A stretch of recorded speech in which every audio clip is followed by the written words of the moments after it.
अपने दूसरे चैनल जिसका नाम कथाओं का झुरमुट है के लिए अपनी स्वरचित एक और रचना मन ही मन को लेकर आई हूँ और मैं स्वयं पढ़कर इसको सुना रही हूँ। ये बहुत ही लघु कथा है और सोचिएगा कि मैंने सुनाई कैसे और इस कथा में जो लिखा गया है उससे आपके मन पर क्या प्रभाव पड़ा। इसको मुझे सुझाव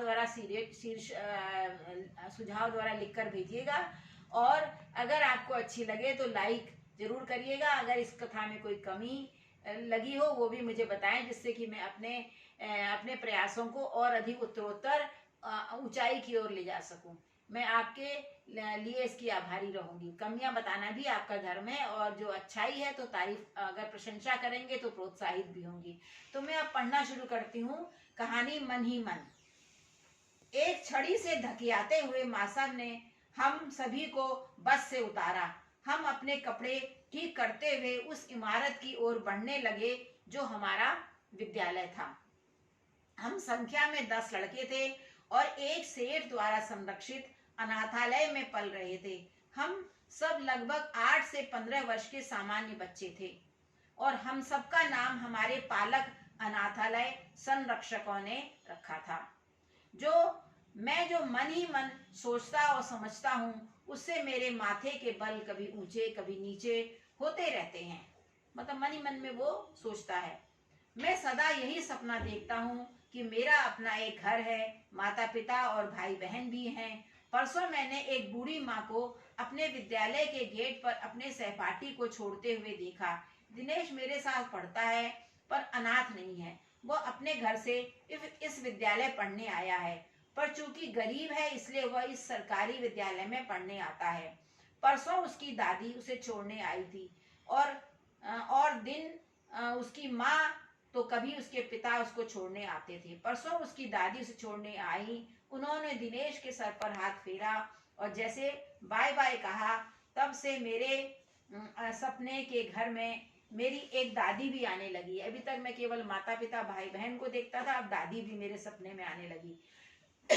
इसलिए जैसे ही बत्ती बुझा दी जाती है यहाँ अनाथालय के अंदर और छड़ी लेकर वह मोटी सी हमारी दाई माँ हमारे कमरे में आती है तो मैं दुबक कर सो जाता हूँ और अपने घर के सपने संजोए हुए नींद की चादर ओढ़ लेता हूँ, क्योंकि वहाँ बहुत देर तक बिजली जलाकर पढ़ने की आज्ञा नहीं है। कभी कभी मुझे कोई सपना या तो आता ही नहीं या मैं भुलक्कड़ भूल जाता हूँ। सुबह हम सभी घंटी बजाकर उठाए जाते हैं तो आंख मलते हुए सबसे पहले मैं यही सोचता हूँ कि कल रात मैंने क्या सपना देखा। उसके बाद तो सब सिलसिलेवार सारे काम नियत समय से करने होते हैं। हर समय हमारे ऊपर एक अदृश्य तलवार सी लटकी रहती है। कब क्या सुनने को मिल जाए, कब किसकी भ्रकुटी चढ़ जाए, कब सट्ट से छड़ी हमारी पीठ या पैर हाथ पर रसीद कर दी जाए, कौन जाने। क्योंकि हम तो अनाथालय में रहते हैं ना, कोई किसी की शिकायत कर नहीं सकता, उल्टा मार ही मिलेगी। वैसे जब कोई अनाथालय देखने आता है तो सब बहुत प्यार से बात करते हैं और हमारे सर पर हाथ फेरते हैं। उस दिन खाने में मिठाई भी मिलती है, पर मुझे खीर बहुत अच्छी लगती है। एक दिन दिनेश ने मुझे अपने टिफिन में चखने को दी थी।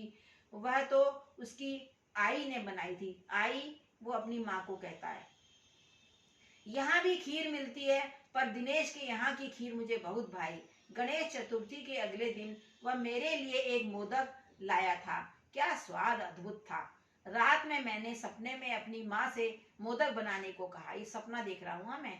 और उन्होंने मुझे हाँ तो कहा, पर कभी मच्छर ने इतना काटा कि नींद खुल गई और वो सपना अधूरा रह गया और मोदक भी नहीं खा सका। ईश्वर चंद्र विद्यासागर के बारे में मैंने पढ़ा था अपनी पुस्तक में, तो मन हुआ कि ऐसे काम करूं कि मेरे विषय में भी एक पाठ बन जाए और सब उसे पढ़ें। ऐसा मैं लगभग अपने बारे में सोचता रहता हूँ। मैंने कभी अभी तक अपना नाम तो बताया नहीं, पाठ कैसे बनेगा। मेरा नाम राधे लाल है। यहाँ के लोगों ने यही रखा है। यहाँ जो सबसे गुस्सैल भैया हैं वो सबसे राधे राधे कहते रहते हैं और हम सबको अपनी कठपुतली सा समझकर बात बात पर या तो गाली देते हैं या मारते रहते हैं। राम राम कहने वाली मन्नो दीदी को भी हमसे कोई प्यार नहीं, जबकि सुना है यहाँ काम करने के उनको और शेष सभी को पैसे भी मिलते हैं। हम न होते तो अनाथालय न होता, अनाथालय न होता तो इनकी नौकरी न होती। फिर भी यह सब हमारे साथ ऐसा व्यवहार क्यों करते होंगे? हर समय मार, हर समय प्रताड़ना। क्या कोई ऐसे करता है किसी के साथ? मैंने तो अब सोच लिया है कि मैं खूब ध्यान से पढ़ूंगा, समय से सब काम करूंगा और रात में जल्दी से दुबक कर सो जाऊंगा। फिर तो मच्छर के काटने से पहले ही अपनी आई के हाथ का बना मोदक आज की रात में जरूर खा सकूंगा। नमस्कार।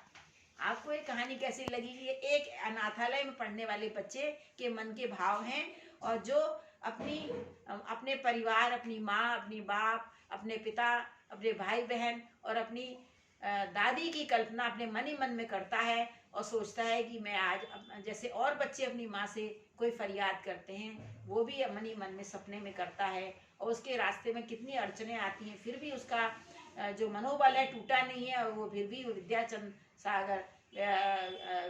सागर जैसा ऊंचा बनने के सपने देखता है और इच्छा रखता है। तो इस प्रकार से आज की ये कथा आपको कैसी लगी? मैं छोटी कहानियां ही सुनाऊंगी जिससे कि आपको अधिक समय ना लगे, और इसको आप जरूर सुनिएगा। और इसकी जो भी आलोचना आपने करनी है या आपने मेरी प्रशंसा करनी है, जरूर मुझे बताइएगा, लाइक करिएगा। और मेरी इस चैनल को अगर अभी तक आपने सब्सक्राइब नहीं किया है तो कर दीजिएगा। लाइक और शेयर तो आप जानते ही हैं, आप मेरे सभी शुभेच्छु हैं, मेरा ये काम अवश्य करेंगे। धन्यवाद। अपने सुझाव अवश्य मुझे प्रेषित कीजिएगा। नमस्कार।